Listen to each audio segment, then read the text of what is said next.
Gloriosa paz do Senhor Jesus, amém? Glórias a Deus. Noite abençoada, noite que o Senhor tem coisas a falar, a tratar conosco. Irmãos, vamos aproveitar esse momento, essa oportunidade, porque falar da palavra de Deus é sempre algo maravilhoso. Abre as nossas Bíblias em João, capítulo 8, versículo 36. Pastor Levi falou comigo terça-feira, Rodrigo, culto de libertação, e Deus pediu para que você trouxesse uma palavra de libertação para a igreja, para todos nós que precisamos ouvir. E eu pedi ao Senhor, e agora eu vou entregar o que o Senhor falou comigo. João 8, versículo 36. Os irmãos encontraram? Amém. Glórias a Deus. Vamos lá. Diz o seguinte: se pois o Filho vos libertar, verdadeiramente sereis livres. Todos juntos. Se pois o Filho vos libertar, verdadeiramente sereis livres. Glórias a Deus. Sentem dando glórias a Deus. Deus trouxe esse tema para o meu coração, porque o que nos liberta, o que nos traz a vida, o que nos traz esse sentimento de liberdade que o Senhor quer, a liberdade do céu, não a liberdade mundana de hoje em dia, é o Senhor Jesus, é a sua palavra. E o Senhor Jesus, Ele é o verbo de Deus. Então vamos passear aqui pela palavra do Senhor, encontrando alguns momentos na sua palavra, aonde o Senhor usa do seu poder para libertar o seu povo. E eu queria começar com alguns exemplos falando de um jovem que estava num momento muito complicado, porque a Bíblia, ela vai nos falar de momentos muito delicados.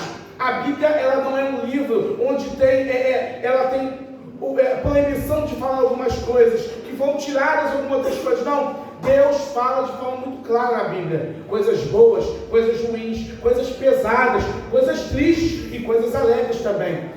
E aqui a gente vê um jovem chamado Gideão, em um momento muito complicado. Ele vivia numa geração que estava há 7 anos sob o domínio dos midianitas.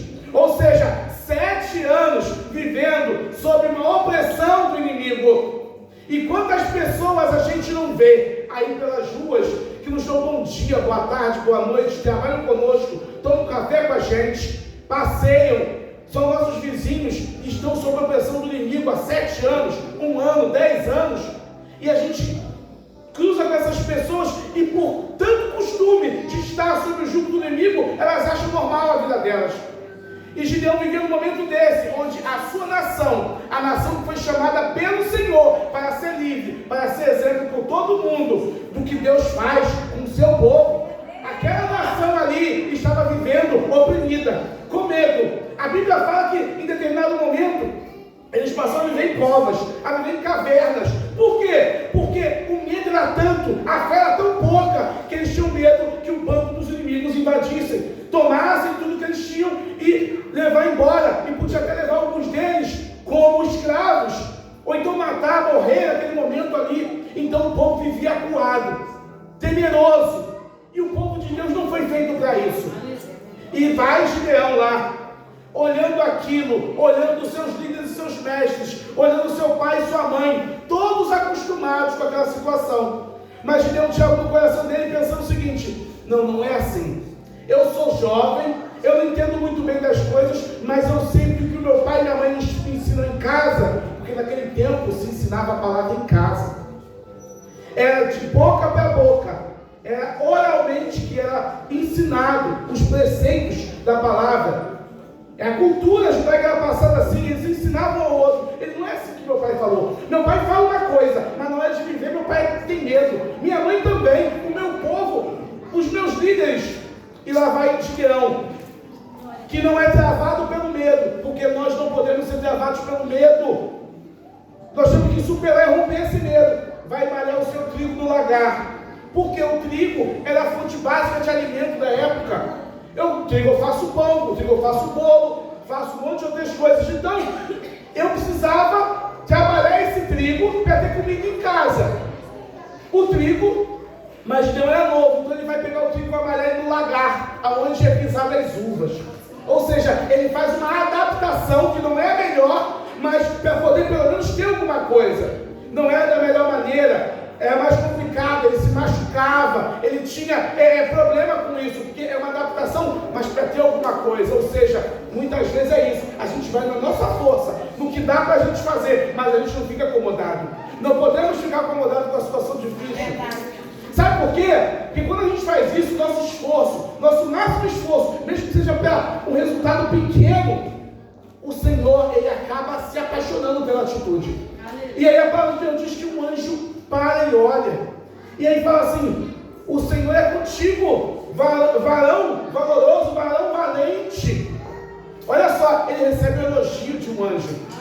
Mas Gideão, ele estava passando um sentimento de tanta revolta, mas uma revolta tipo, não é essa situação que eu acredito. Não é isso os planos de Deus para a minha vida. Eu acredito que isso vai mudar, e eu não aceito. E é esse o sentimento que a gente tem que ter. Não de comodismo, não como o pai e a mãe, não como a geração de Gideão, mas o de Gideão. Eu não aceito essa situação. Estou malhando o trigo aqui, estou me machucando, estou sendo difícil, estou levando um pouco para minha casa, mas não é isso, não são essas as promessas do Senhor. E aí quando o anjo fala, varão valoroso, se fosse outra pessoa, ia falar, ai Deus, eu estou aqui, ia chorar, ia se fazer de vítima. Ele não, ele com indignação, ele fala assim: se o Senhor é comigo, o que são feitas as suas promessas? Aí o seguinte, eu trago para mim e para você: se nós não soubermos das promessas de Deus para mim e para a sua vida, nós não vamos saber o que couber e o que esperar. Nós não vamos ter esperança. E Gideão sabia o que ele tinha de esperança para o futuro, porque ele sabia que a esperança na palavra do Senhor nunca vai ser vã. E aí Deus falou o seguinte: eu vou te usar para ser um libertador, porque eu preciso de alguém isso, que pense fora da caixinha, não alguém que se acomode com as situações, porque os libertadores, as pessoas que querem libertar, que querem fazer diferente, não são pessoas que se acomodam com esse mundo, mas são renovadas pela renovação da nossa mente, para que a gente experimentar qual é a boa, perfeita, agradável vontade de Deus. Ou seja, e Gideão fala assim: não, mas calma aí, porque Gideão ele queria, ele sabia, mas ele sabia quem ele era. Ele era de uma família humilde, a família dele era pequena, a vida dele era pequena, e ele vai e fala isso para Deus, porque quando nós temos um diálogo de verdade com o nosso Senhor: Senhor, olha, eu até acredito, mas eu sou pequeno, a minha família não tem posses, eu sei que eu não sou nada aqui no meio desse povo. Aí Deus fala assim: não, mas comigo as coisas são diferentes. Eu queria só isso, que você não acreditasse na sua mão, mas que acreditasse na minha, porque eu vou te usar. E quando Deus fala isso para Gideão, parece que entra algo, uma força diferente, uma força do Senhor, do céu, e aí Gideão muda. Ele passa a acreditar naquilo, e ele passa a impulsionar todos que estão ao seu redor, a ponto de que eles vão lá e pegam o segundo boi do pai dele, e vão fazer o seguinte: tinha um altar de Baal na cidade. Olha só, para você ver, olha como é que o povo já estava longe do Senhor, porque tinha um altar do inimigo, um altar idólatra na cidade. Então o que ele faz? Eles vão quebrar esse altar e quebra de noite com seus amigos. Ou seja, já evangelizou alguém ali, já está todo mundo indo com ele, os amigos dele, porque ele tinha certeza agora. Deus tinha falado com ele, ele estava na autoridade do Senhor. Quebrou o altar, criou o altar para o Senhor, ou seja, não tinha altar para o Senhor. Como é que queremos fazer uma mudança se não temos o altar para o Senhor? Se dividimos a adoração de Deus com outros deuses. Baal estava sendo adorado porque tinha um altar ali. Então já começamos a entender qual era o erro do povo naquele momento. E muitas vezes nós estamos com outras pessoas, outras coisas no lugar que era para ser o lugar de Deus, no nosso coração. Eu estou no lugar de Deus, está entronizado o dinheiro. No lugar de Deus está entronizado o trabalho. No lugar de Deus está entronizado a minha esposa. No lugar de Deus está entronizado o meu esposo. No lugar de Deus está entronizado qualquer outra coisa. E tem um lugar que só o Senhor pode assentar. Lá vai Gideão e quebra tudo, destrói tudo no dia seguinte. Quem foi que fez isso? Só pode ter sido Gideão. Vamos matá-lo. o pai de Gideão falou assim: não, se Baal é Deus, Baal vai lá e quebra ele. Baal mata meu filho. Ou seja, até a fé do pai dele voltou. Ou seja, Baal não é Deus, não. Eles acreditavam, mas... Ou seja, uma atitude. Já estou mudando com todo o povo. E daqui a pouco Deus está falando: olha, levanta, chama, faz uma aclamação, chama as pessoas. E foi chamando daqui, dali, acolá. E foi vindo de cada uma das tribos, Zebulão, Naftali, Dan, e foi vindo. E vieram muitas pessoas. A ponto de que agora vamos separar o joio do trigo, quem é e quem não é. Porque também numa aclamação de muitas pessoas, nem todo mundo está ali com aquele mesmo propósito. E aí as perguntas, né? Os medrosos, os tímidos, os que têm coisas para resolver, coisas mais importantes, pode voltar. E voltaram. E ficam 10 mil. E a gente sabe, tem mais um processo seletivo, mais uma seleção. Porque Deus fala assim, de 10 mil para vencer 135 mil, o povo não vai acreditar que fui eu. Tem que ser milagre. Então vamos cortar mais gente. Último processo da etapa da seleção de Deus. Deus fala o seguinte: leva todo mundo para beber água. Beber água é um momento de curar, de matar as suas necessidades mais primárias, porque ninguém vive sem água. No momento de beber água, você vai vendo e observa, Gideão, cada um. Estão olhando, mas Deus tinha um proceder. Pessoas se ajoelhavam para beber, pessoas mergulhavam para beber. Eu acredito que muitos ali deram mortal, brincaram na água, se divertiram. E Deus falou: Gideão, observe os que se abaixam, pega a água com a mão e leva até a boca para beber. E Gideão viu que tinham 300 homens assim. Aí você pensa: mas por que esses foram escolhidos? Deixa a parte. Porque eles estavam no propósito. Opa, eu não estou aqui para brincadeira. Eu estou aqui com propósito. Eu tenho que estar atento. Eu estou bebendo água, mas eu estou vendo se o inimigo vem. Eu não estou de qualquer maneira aqui. Então assim, pessoas atentas, preparadas para a batalha. E foram 300 só.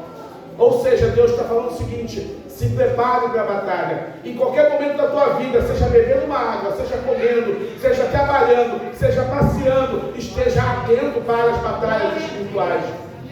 O resto a gente já sabe. Porque se eu estou seguindo todo o cronograma que Deus me passou, se você está seguindo tudo que Deus está colocando para você, a cartilha, a vitória é certa. E é sempre sobrenatural. E a vitória foi sobrenatural. Agora eu quero falar de um outro homem que também ele superou situações. Ele se libertou dos traumas do passado. Porque ou coisa para poder travar nós seres humanos são traumas do passado. São situações complicadas que a gente vive. Por quê? O ser humano é um ser que consegue olhar para o passado, ver o presente e projetar o futuro.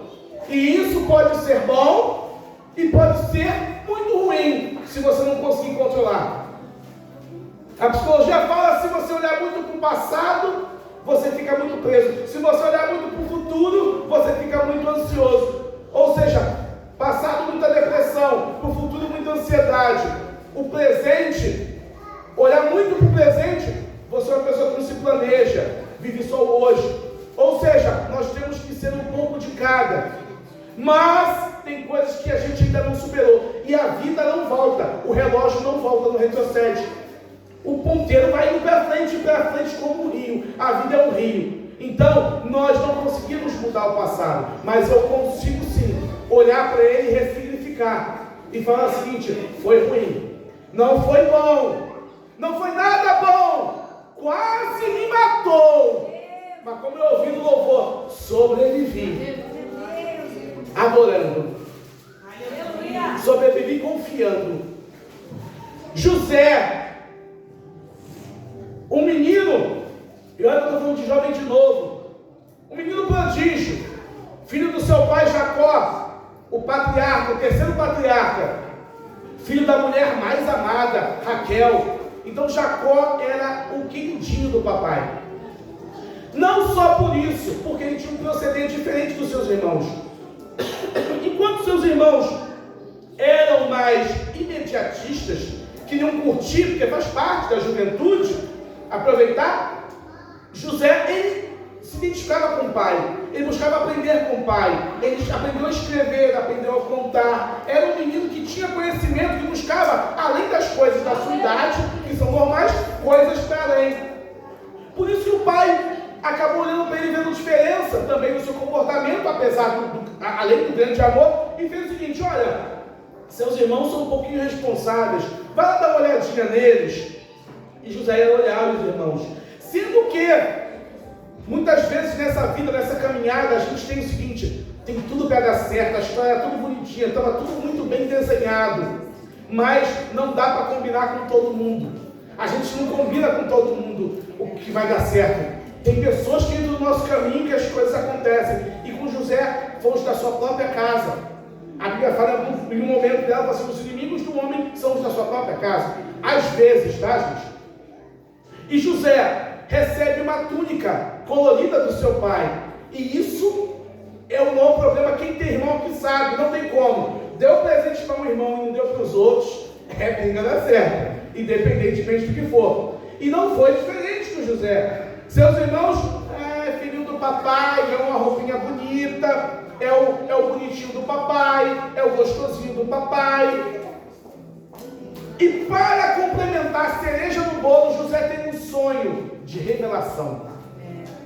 E esse sonho de revelação acaba sendo a cereja do bolo para a raiva e a inveja dos seus irmãos.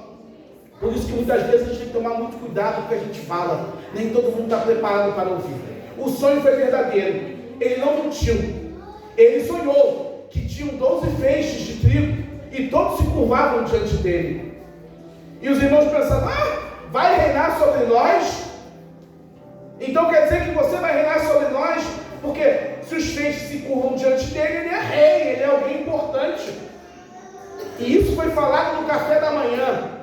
Eu acredito que os irmãos trabalharam o dia todo. Quem pensa que é aquele garoto, vamos dar uma surra nele, vamos dar, deixa o pai embora, deixa a mãe para lá, porque irmão é assim. Quem tem irmão é assim, é um relacionamento de amor e uma inveja. Não vou falar amor e ódio, não, mas faz parte.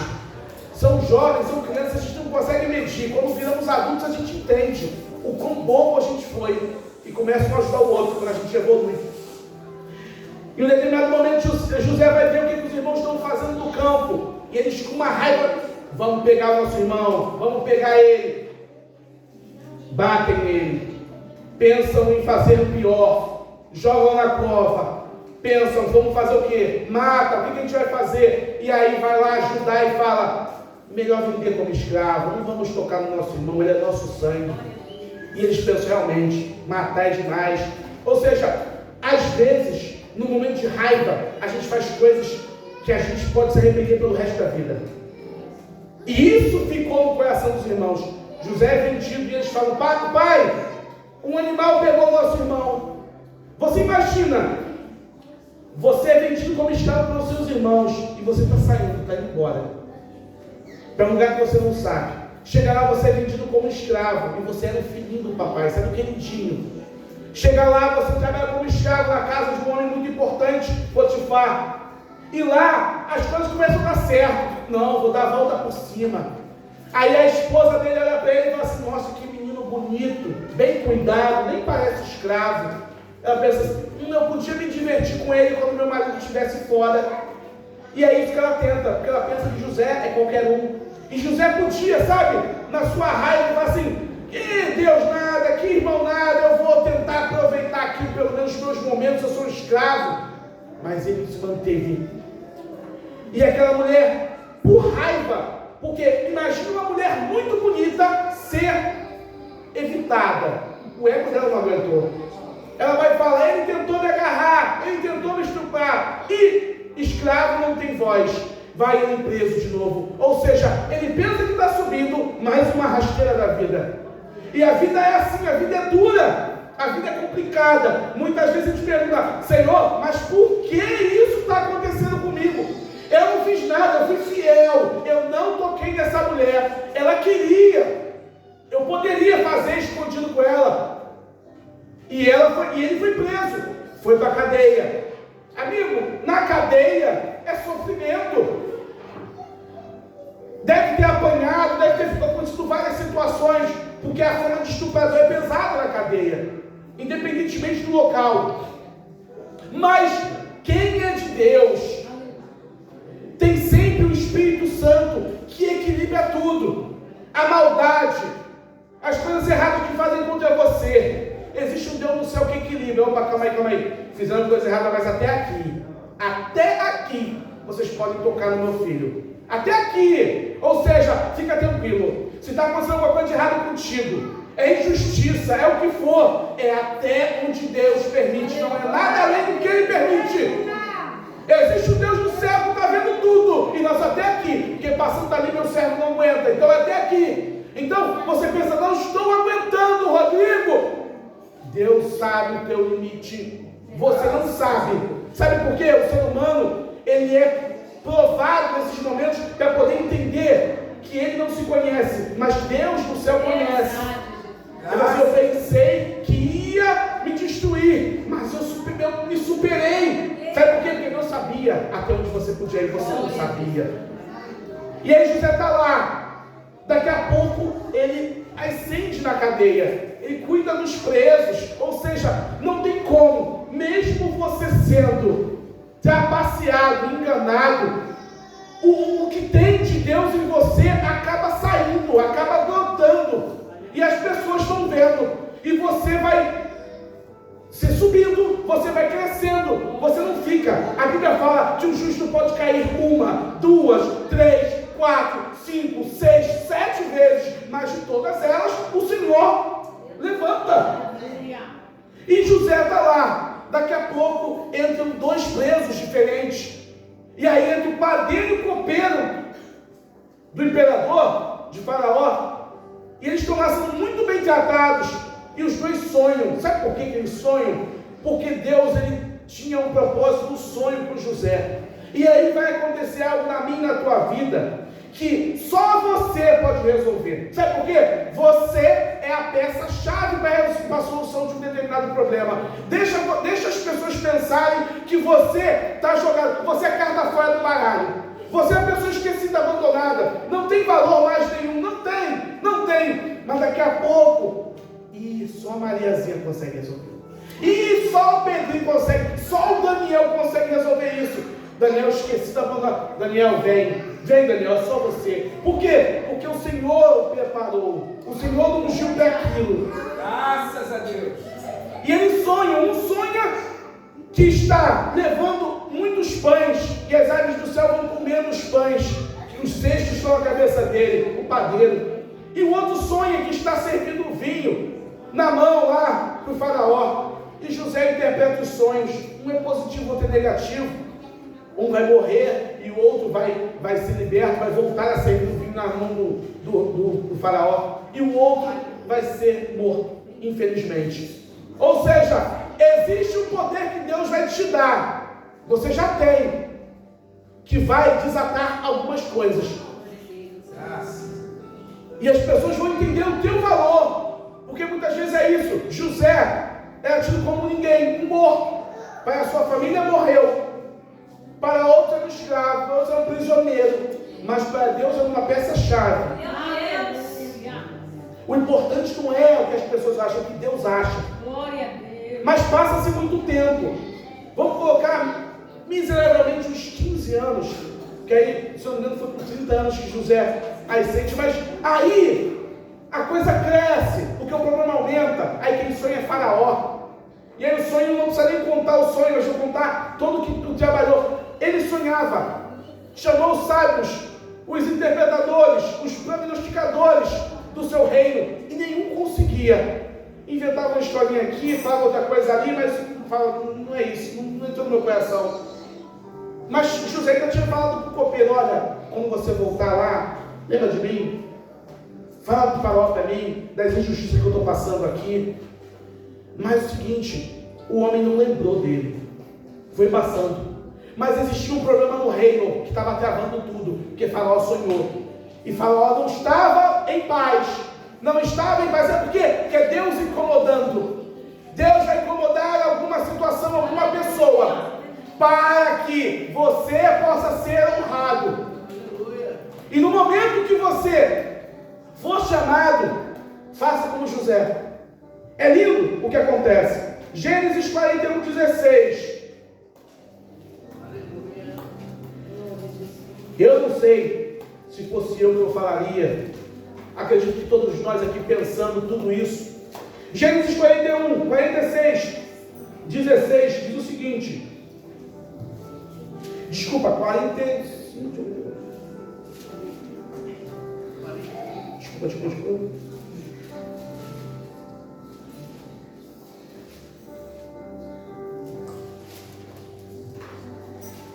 Desculpa, 41:16, Gênesis 41:16.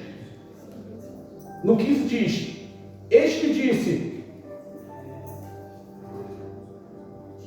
Não, vou ler antes para poder entender o contexto. No 9, 41:9. Então disse a Faraó, o copeiro-chefe: lembro-me hoje das minhas ofensas. Estando o Faraó muito indignado contra seus servos e pondo-me sob prisão na casa do comandante da guarda, a mim e ao padeiro-chefe, tivemos um sonho na mesma noite. Eu e ele sonhamos cada um sonho com a própria significação. Achava-se conosco um jovem hebreu, servo do comandante da guarda. Contamos-lhe os nossos sonhos e ele nos interpretou, cada um segundo o seu sonho. E como nos interpretou, a si mesmo se deu. Eu fui restituído ao meu cargo e o outro foi enforcado. Então Faraó mandou chamar a José e o fizeram sair às pressas da masmorra. Ele se barbeou, mudou a sua roupa e foi apresentar-se a Faraó. Pausa aqui. Ou seja, José achava que era mais um dia que ele ia acordar prisioneiro, ia trabalhar como um preso e ia voltar para a cadeia. Mas o agir de Deus é de um dia para a noite. Aleluia. É quando menos espera. Deus fala assim: acabou, vou honrar. Agora é a hora, parou a vergonha. Daqui para lá, nunca mais vergonha. Eu estou falando para algumas pessoas aqui, eu estou falando para a minha vida e para a tua vida. Deus não basta de vergonha. E ele fala o seguinte: eis que lhe disse, tive um sonho e não há quem interprete. Ouvi dizer, porém, a teu respeito, que quando ouves um sonho, podes interpretá-lo. Olha o que José fala, isso é muito importante. Depois de passar tudo isso, 15 anos de vergonha e de afronta, 15 anos interruptos de situações complicadas, uma atrás da outra, ele fala o seguinte: respondeu José, não está em mim, mas Deus dará a resposta favorável a Faraó. Ou seja, a fé dele não acabou. 15 anos de afronta, de injustiça, não tirou a fé de José. Ele podia falar: não sei, não conheço esse Deus, não quero saber desse Deus que me abandonou nessa prisão, não quero saber desse Deus que me fez os meus irmãos me venderem como escravo. Mas ele fala assim: não, eu não tenho, mas Deus já dá a resposta favorável com fé. Ele ainda tinha fé. E dali, para ser honrado, para ser o segundo, questão de tempo. Porque o agir de Deus é assim. Deus não precisa da ajuda do homem. Com o poder da sua boca ele faz existir, que às vezes tem que não existe. Então não fique tranquilo. O nosso Deus não é um Deus que, não, estou puxando a tua bênção, mas ela está muito pesada, meu filho. Não. Deus falou assim: tua bênção está aqui. Aleluia. Agora eu quero saber se você está preparado para receber a bênção. É só isso, se a gente está preparado. Porque se a gente receber a bênção no momento errado, se torna maldição, filho pródigo, lembre-se disso. Se nós comermos uma fruta que não está madura, a gente não sente toda a doçura dela. Então temos que nos preparar para receber a bênção de Deus.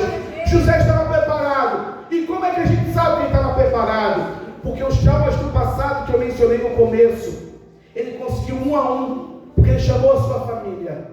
Ele se apresenta para os seus irmãos. Imagina sentar à mesa com pessoas que te venderam, que te traíram, que te enganaram. Será que a gente tem coragem de sentar à mesa e perdoar? e falar: eu te amo, eu tenho saudade de vocês. Fiquem tranquilos, tudo que eu passei, toda a miséria, toda a decepção, toda a desilusão, foi para que eu pudesse salvar todo o povo. Glória a Deus. E foi, porque toda a descendência de Abraão foi salva, porque José passou tudo aquilo e se tornou o segundo. Então, para todo sofrimento, Deus tem um propósito, Deus tem alguma coisa. Às vezes a gente não entende na hora, mas depois, no futuro, como eu falei, passado, presente, futuro, o futuro vai ser revelado quando tivermos capacidade de entender, ou quando Deus quiser mostrar. E aí, fechando, porque o tempo já passou, passou muito rápido, a libertação da religiosidade. Porque uma coisa é ser religioso, outra coisa é ser servo de Deus. Jesus fala com Nicodemos, um homem que era respeitadíssimo em toda a fé judaica. Todos reverenciavam Nicodemos, sabia toda a palavra, era príncipe, era um nácer. E ele veio falar com Jesus porque alguma coisa de Jesus mexeu com aquele homem. Aquele grande líder, aquele grande homem de Deus, acabou olhando e falou assim: mas esse rabino aí é diferente, ele fala algumas coisas que eu já li, mas ele fala de um jeito que a palavra entra e queima meu coração. Mas ele não podia falar com Jesus de qualquer maneira, porque ele era um cara importante na sua fé. Ele não podia se rebaixar, então ele vai falar com Jesus de noite e falar: Rabi, sabemos que você é um mestre vindo da parte de Deus, porque só alguém da parte de Deus pode falar coisas que você fala. Jesus olha para ele e Jesus conhece ele. Ele conhece um pouco de Jesus. Ele conhece a lei. Ele conhece a palavra. Jesus é a própria palavra. E Jesus fala assim: meu amigo, importa-vos nascer de novo. Você é religioso, você conhece a letra, você conhece todo o preceito judaico aqui, o que pode, o que não pode, tem que comer, tem que lavar a mão, tem que fazer isso, tem que fazer aquilo outro. Beleza. Mas eu quero que você internalize o amor, a justiça, a misericórdia. É isso. Porque não adianta nada ter religião e não termos isso, né? Não adianta, porque hoje a gente vê muita religião e pouca coisa que é o que Jesus quer, que é o amor, que é a misericórdia, que é o juízo correndo. Então tem que nascer de novo. Não é só cumprir preceito. Não, eu tenho que ir todo sábado cumprir o Shabat, fico lá na sinagoga, eu tenho que ler, eu tenho que fazer isso, eu tenho que fazer aquilo. Beleza, isso é importante. Mas se você não amar, se você não for justo, e se você não buscar ser misericordioso, não fazer o amor fluir, não adianta de nada. Ou seja, muitas vezes a gente vê espíritas dando um baile na gente de amor, porque eles vão de caridade direto. E às vezes a gente nem fala disso, nem fala de amor é coisa de bobo, é buscar a bênção que é melhor. Ei, Deus fala que é melhor dar do que receber. Nós temos um coração mais aberto a dar, a fazer, a buscar ser melhores do que nós fomos ontem. A disputa, eu falo sempre, a nossa disputa não é com o irmão que está sentado do teu lado, não. É contigo mesmo. É saber se o Rodrigo de hoje perdoa mais que o Rodrigo de ontem. Se o Rodrigo de hoje se preocupa mais com o próximo do que o Rodrigo de ontem. Se o Rodrigo de hoje ele é menos ignorante do que o Rodrigo de ontem. Ou seja, a Bíblia ensina para a gente várias coisas. E a gente às vezes só quer cumprir preceitos de homens. E Jesus falou: os vossos costumes anulam a lei de Deus. Então que nós possamos ser realmente servos de Deus, para mostrar isso, o perdão, o amor, a caridade, que o juízo possa correr, que nós possamos sentir a dor do outro. Porque senão, amigo, a gente não vai ver a alma. Jesus falou: se não creres que eu sou, morrerei nos vossos próprios pecados. E Jesus é a ressurreição e a vida. Eu agradeço a minha oportunidade, não, professor.